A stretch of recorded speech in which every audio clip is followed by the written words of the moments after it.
Hello everyone, welcome to Introduction to Computer Science, week number 5. I am sharing with you week number 5 in Blackboard. Here's the list of objectives that we want to accomplish and the material in the instructional portion. The video and the notes will be updated shortly after, and the list of assignments that I'm asking you to do. From Zybook Chapter 7, Chapter 8, and then this should be a fun and interesting assignment of PC building, and then simply asking you to download and install any IDE that you like. So what I want to do is to go through the lesson plan and then tell you what you need to know and what you need to do.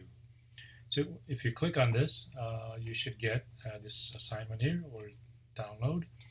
So here is a list of topics in terms of the Python. We'll be doing the strings and the list, and then, as I mentioned, the PC building and IDE installation. For the lab activity, or not a lab, it's more of an exercise from the Zybook, do the Chapter 7, which deals with string. String is a useful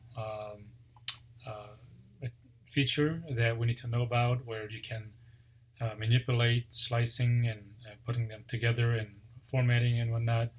For example, when you enter a phone number, if a user puts in a dash between the phone number or social security or whatever, or a space, and then you want to be able to just grab the actual information that you need, right? Dash is not a phone number, but it is a delimiter that people sometimes use, so you don't want to take that as a phone number. Chapter 8 is about list, and there's a lot of things to talk about in terms of list. So maybe we could just go to that Zybook here. So here's the strings. As I mentioned, there's a lot of things you can do in terms of strings. So you can feel free to look at other items that were not assigned. Chapter 8 is about the list, and so there's a list. You want to be able to go through some of these and understand how to list items in a string or whatever, right? And then we'll talk about how to sort them,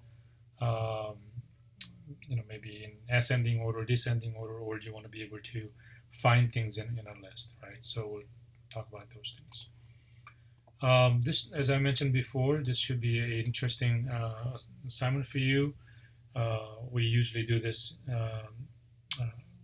have done this in the past, but this will be just an exercise, not an actual building. So I'm asking you to, pretend that you have $1,000 budget, and then I'm asking you to use that money to build a gaming PC from everything that you need, just except for the software, right? So make sure that you do some research online.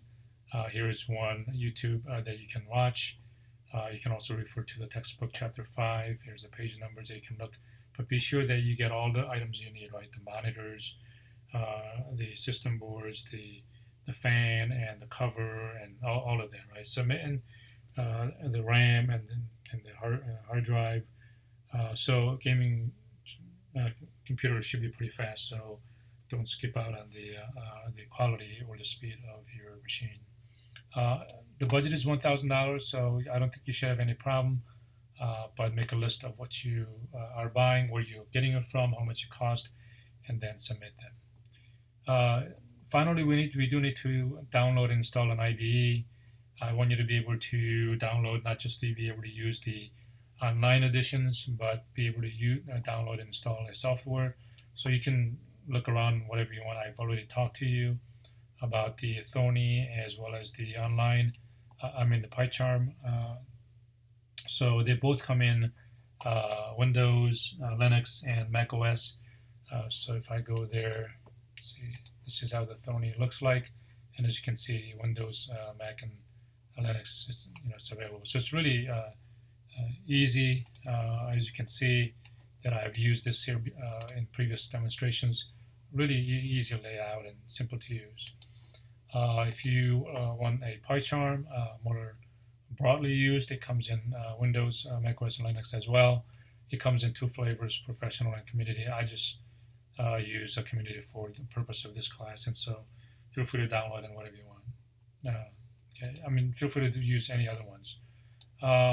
You can just simply take a screenshot of the successful installation or the homepage and just put them on a Word and then submit.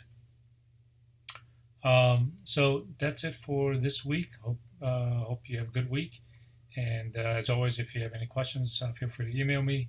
Otherwise, I look forward to receiving your work. Take care. Bye-bye.